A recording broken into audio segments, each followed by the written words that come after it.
Thank you for listening to Depictions Media Radio.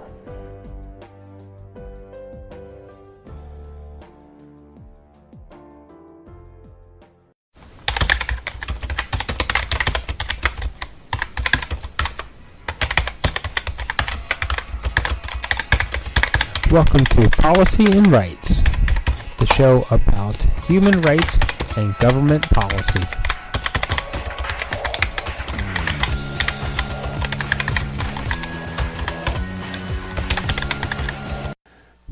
And welcome back, everyone. So yesterday we had a really great opportunity to get invited to a rally for the Green Party at the Holland Park in Surrey, BC, which is right around the corner from our studios.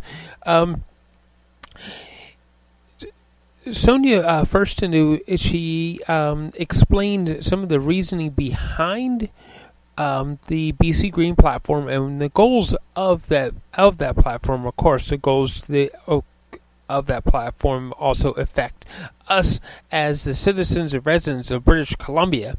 So let's go to that right now, that recording of Sonia speaking at Holland Park about the BC Green platform. Here today, we're here to listen to Sonia Furstenau, the leader of the BC Green Party. Yesterday, a lot of people didn't know who Sonia was. A lot of people also did. But after the debates yesterday, everybody in BC knows who Sonia is. Hey! She came with a bang. She stood up to the other two leaders, head to head. She used wisdom, intelligence, and the policy of the BC Green Party to come up with arguments that really made sense. So let me welcome today Sonia Furstenau and ask her to come up and speak to everybody. Thank you.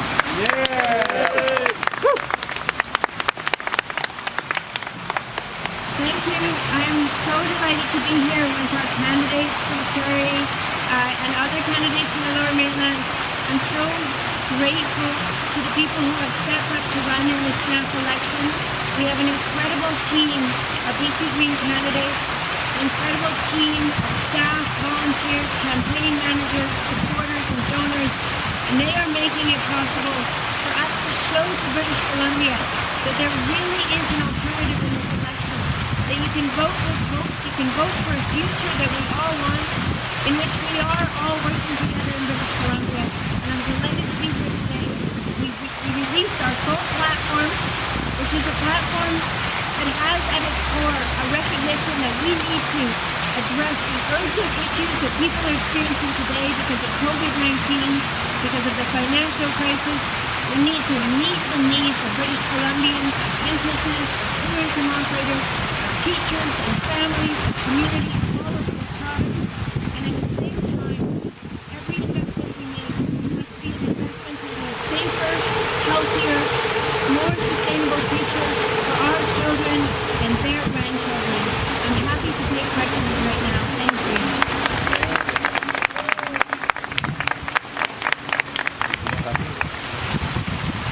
Sonia, TJ sitting from Sonia TV. We talked about it. What do you think about the last night's debate? I entered last night today recognizing that for many people in British Columbia, I was introducing myself to them for the first time. And so what really matters to me is that I was introducing who I am, what I truly believe, the vision that I and the BC Greens hold for the future of BC. And it was very important for me to be in a place of integrity and empathy and kindness, because that is what we need in this province more than anything else at this time. So what are the key platforms of your election platform? Well, as you can see today from our platform, it's a very large and significant platform. The key pieces are about helping people right now. We need to help small businesses with their rent. We need to help people whose rent is more than 30% of their income. We need to make sure that teachers and students are thriving in their classrooms. We need to ensure that we have early childhood education investment. We And we also have to start building the economy of the future that does not involve subsidies to the oil and gas industry, that recognizes we have to build a clean energy economy in British Columbia. We have everything we need to do that, but we have to lean into innovation. We have a $1 billion innovation fund for businesses that are ready to pivot to clean energy and to clean economy. We have lots of investments in transit and infrastructure. Ultimately, our goal is that every community, every neighborhood, and every region can thrive. Everybody can meet their full potential, and that we are a province where we are meeting the needs of the people and building a future that is healthier and more sustainable. Yeah! This is Nabil from Toronto 360. Hello. Welcome to Surrey, a beautiful city Thank you. in Lower Mainland. And we know a lot of potential candidates are standing. After the debate yesterday, you definitely gained some momentum. How confident you are that you are doing more than what you had before? No, I'm very much focused on my job, which is to communicate to everybody that I can about the vision of the BC Green Path for the future. And ultimately, elections should be about the people of BC winning. We focus so much on parties and leaders, but we're not focusing enough on the people of this province. And for me, the most important thing is we get on the other side of this election the best able to serve the people of BC, and to achieve that, the best outcome is that no party has all the power in that legislature. And so I'm hoping that people will recognize this is the election to vote green. This is the election to ensure that we have balance in the BC legislature and that we put service to people first in everything that we do. So, Sonia, last night in a debate, you very passionately spoke about systemic racism. And your opponent, Mr. Horgan, fumbled on that and talking about color. What are your comments about that? I understand that Mr. Horgan put out a statement at the end of the evening, and I am grateful that he put the statement out that he did. It's important for all of us to be in a place of humility, to be willing to learn, to be willing to listen, particularly for those of us who have the privilege of being white in this society. The most important thing we can do is to listen, to approach the issue with empathy, and to want to work together to make things better for everybody. As I said last night, we do not have true equality in British Columbia, but we have to strive for it in everything that we do. And I'm grateful to all of the people of color, to Black people, to Indigenous people, who have helped me learn along the way and helped me become more understanding and more empathetic. I have a long ways to go, as do all of us in BC. I'm glad that Mr. Horgan made the statement he did at the end of the night. Yeah, he apologized last night and this morning again. And how your platform different than these other two parties, Liberals and NDP?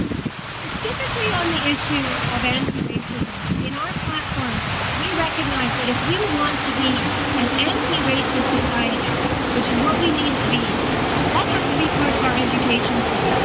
So every child, from kindergarten to grade 12, needs to have anti-racism education as part of their curriculum.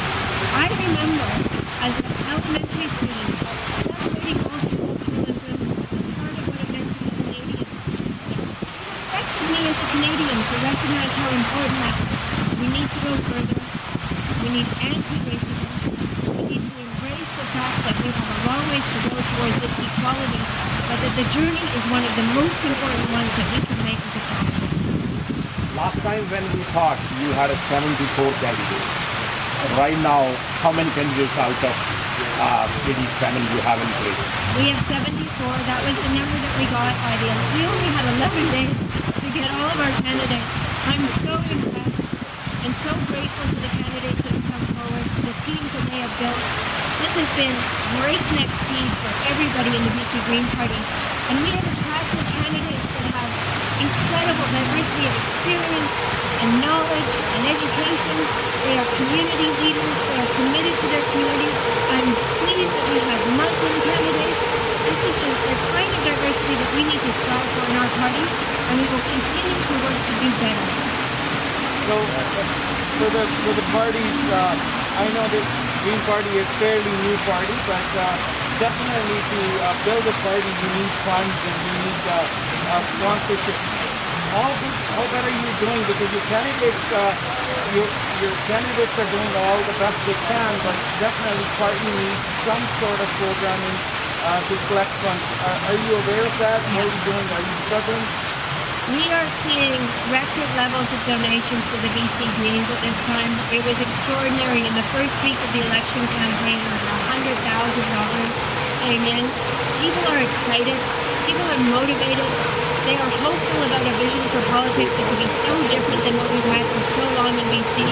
Of course, we always need more support and more donations, and we are so grateful to everybody that is willing to offer that kind of support and to volunteers.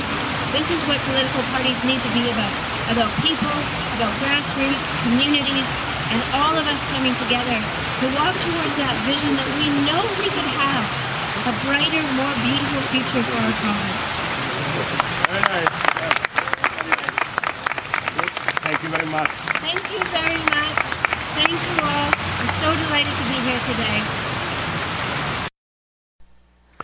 So, Sonia wanted to make it perfectly clear that the Green Party is not in existence to serve special interest groups, unions, or any hidden corporations or anything like that. She wanted to make it perfectly clear that she wants to serve the residents and the voters of British Columbia. She wants to ensure that their rights are served and their needs are met for several generations to come using the platform that the BC Greens have developed. So thank you for listening to us. This is Policy and Rights. You're listening to Depictions Media, and I am Michael.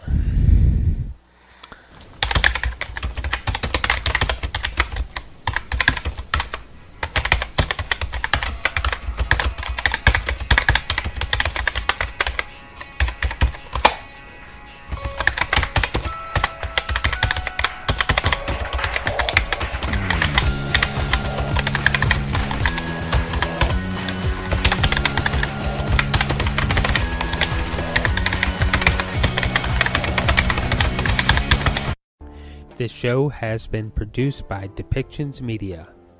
Please contact us at depictions.media for more information.